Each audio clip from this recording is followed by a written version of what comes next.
লুপচি বিমানবন্দৰটো যেতিয়া স্থাপন হৈছিল সেইখিনি সময় আছিল ৱৰ্ল্ড ৱাৰ 2ৰ সময় য'ত ৱৰ্ল্ড ৱাৰ 2ত আমাৰ এটা বিমানবন্দৰৰ প্ৰয়োজন হৈছিল আৰু তাৰ কাৰণে চিলাৰৰ বংশধৰ জমিদাৰ জগদীন্দ্ৰ নাৰায়ণ চৌধুৰীদেৱে তেওঁ মাটি দান কৰিছিল আৰু সেই মাটিতে বৰ্তমানৰ লুপচি বিমানবন্দৰ অৱস্থিত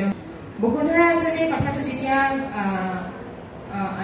ওলাইছিলে তেতিয়া তেওঁলোকে কৈছিলে যে আমি নথিপত্ৰ কিছুমান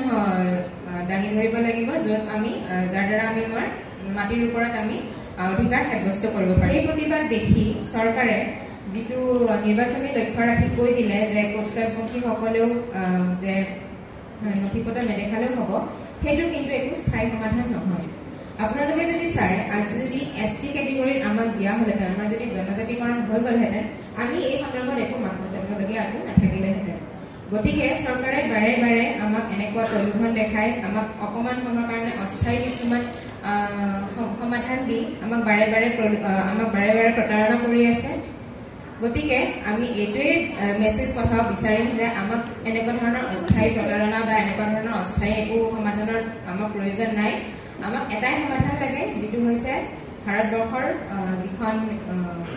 কনষ্টিটিউশ্যন আছে তেওঁলোকে প্ৰদান কৰা জনজাতিকৰণ এই সভাত নিমন্ত্ৰিত অতিথি শ্ৰদ্ধাৰ Bhanubhushan Barman sir Tapas Barman sir doctor Bibha Bhorali বাইদেউ ৰূপজ্যোতি দাস ছাৰ আৰু মাননীয় উদ্দেশ্য ৰায় ছাৰ এখেতসকলৰ লগতে আজিৰ সভাত উপস্থিত অন্য বুদ্ধিজীৱীসকল বিভিন্ন কলেজ বিশ্ববিদ্যালয়ৰ পৰা আহি উপস্থিত হোৱা ছাত্ৰ ছাত্ৰীসকল মোৰ সন্মানীয় অগ্ৰজসকল মোৰ সহপাঠীসকল আৰু লগতে মোৰ মৰমৰ ভাইটি ভণ্টিসকল সকলোকে মই আজিৰ গুৱাহাটী ইউনিভাৰ্চিটি কোচ ৰাজবংশী ষ্টুডেণ্ট এছ'চিয়েশ্যনৰ ৫ম বাৰ্ষিক অধিৱেশনৰ শুভেচ্ছা জ্ঞাপন কৰিছোঁ মোৰ নাম প্ৰণামী ৰয় মই কোকৰাঝাৰ 2024-25 বৰ্ষৰ সভানেত্ৰী মোৰ ভাষণটো চমু কৰিবলৈ মই চেষ্টা কৰিম কিন্তু তাৰ আগতে মই আপোনালোকক এটা অনুৰোধ জনাইছোঁ যাতে আপোনালোকে অলপ সময় লয় আৰু নিজৰ চাৰিওফালে এবাৰ চকু ফুৰাই চায় আপোনালোকে দেখা পাব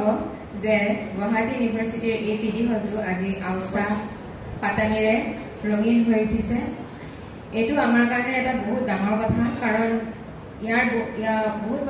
কেইবছৰমান আগতে পৰিস্থিতি এনেধৰণৰ নাছিলে এনেধৰণৰ সভালৈ অহা ছাত্ৰ ছাত্ৰীৰ সংখ্যা খুবেই তাকৰ আছিলে সেই কাৰকসকলৰ ফলত আমাৰ যিসকল অগ্ৰজ দাদা বাইদেউ আছে তেওঁলোকে অশেষ কষ্টৰে এই এছ'চিয়েশ্যনটোৰ জন্ম দিবলৈ চেষ্টা কৰিছিলে যাৰ ফলত 2018 বৰ্ষত কোকৰাঝাৰ এটা অনুষ্ঠান হিচাপে থিয় দিবলৈ সাহস পাইছিলে এটা জাতিৰ ভৱিষ্যত আমাৰ যুৱ সমাজৰ ওপৰত থাকে আৰু যিহেতু গুৱাহাটী বিশ্ববিদ্যালয়খন অসমৰ প্ৰথমখন বিশ্ববিদ্যালয় গতিকে সমাজৰ আমাৰ গুৱাহাটী বিশ্ববিদ্যালয়ৰ ছাত্ৰ ছাত্ৰীৰ পৰা অসমীয়া সমাজখনে বহুখিনি আশা ৰাখে আমিও সেই আশা পূৰণ কৰিবলৈ আগবাঢ়িছোঁ আমাৰ যিটো এছ'চিয়েশ্যন ইয়াৰ মুখ্য উদ্দেশ্যই হৈছে কোচ ৰাজবংশী সংস্কৃতিৰ যিখিনি ভাষা আছে গৰিমা আছে সংস্কৃতি আছে ইতিহাস আছে নাচ গান এই সকলোৰে ভৰপূৰ হৈ আছে এই সংস্কৃতিক যাতে আমি সমাজৰ আগলৈ লৈ যাব পাৰোঁ আৰু তাৰ লক্ষ্যৰে আমাৰ এছ'চিয়েশ্যনৰ পৰা প্ৰত্যেক বছৰে এখনকৈ বিহান মেগাজিন উন্মোচন কৰা হয় য'ত কোচ ৰাজবংশী সমাজ আৰু সংস্কৃতিৰ বিভিন্ন গীত মাত সমস্যা এই সকলোৰে বৌদ্ধিক এটা আলোচনা কৰিবলৈ চেষ্টা কৰা হয় তাৰ লগতে গোহাই কমন এক্সপ্ৰেছ আমাৰ এটা পদক্ষেপ যাৰ দ্বাৰা আমি আমাৰ অসমখনৰ বা অসমৰ বাহিৰেও বাকী সকলোতে যিখিনি কোচ ৰাজবংশী লোক সিঁচৰিত হৈ আছে তেওঁলোকৰ লগত যাতে আমি কানেক্ট কৰিব পাৰোঁ সেইটো আমাৰ এটা প্ৰচেষ্টা ইয়াৰ লগতে মই আজি এই সভাত এইখিনিয়ে ক'ব খোজো যে আমাৰ যিটো মেছেজ আছে এই গোকৰাচৰ ফালৰ পৰা সমাজলৈ সেই মেছেজটো মই দাঙি ধৰিব খুজিছোঁ। আমাৰ মেছেজটো হৈছে জনজাতিকৰণ, যিটো বৰ্তমানে আমাৰ অতিথিসকলে ভালকৈ আপোনালোকৰ আগত দাঙি ধৰিছে। মই বৰ্তমান যিখিনি সময়ত দুটা সমস্যা আমাৰ সন্মুখত আছে সেই দুটাৰ বিষয়ে অকণমান আলোচনা কৰিবলৈ বিচাৰিম। প্ৰথমটো হৈছে ৰূপসী বিমানবন্দৰৰ পুনৰ নামাকৰণ। এই কথাটো ৰূপসী বিমানবন্দৰৰ কথাটো আমি আলোচনা কৰা এইকাৰণে ইম্পৰ্টেণ্ট হ'ব, কাৰণ ৰূপসী বিমানবন্দৰটো যেতিয়া স্থাপন হৈছিলে সেইখিনি সময় আছিলে ৱৰ্ল্ড ৱাৰ II সময়, য'ত ৱৰ্ল্ড ৱাৰ IIত আমাৰ এটা বিমানবন্দৰৰ প্ৰয়োজন হৈছিলে, আৰু তাৰ কাৰণে চিলাৰাৰ বংশধৰ জমিদাৰ জগদীন্দ্ৰ নাৰায়ণ চৌধুৰীদেৱে তেওঁ